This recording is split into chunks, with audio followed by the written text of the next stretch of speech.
The drip action is designed to regulate the flow of contacts through a workflow, preventing the simultaneous execution of numerous steps. Increase its efficiency, we've upgraded this action with a set of transparency and reliability improvements. Let's check these improvements out. A live schedule preview is now available inside the drip action during configuration, displaying batch number and scheduled send time, with up to 10 batches previewed. A tooltip now appears on hover of the drip action, allowing you to read the full configuration without opening the action. The statistics icon on the drip action has been redesigned as a proper, discoverable button. Clicking it opens a detailed view of everything happening inside the drip. Let's learn how to add and configure the drip action in your workflows after these improvements.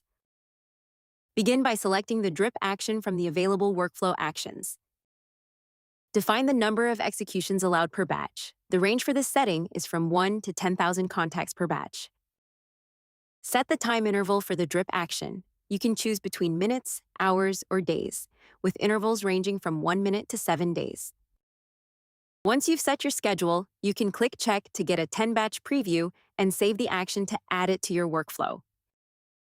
This release minimizes confusion by surfacing constraints directly in the product, preserving drip pacing across published state changes, and reducing guesswork around drip scheduling. We hope you enjoy it.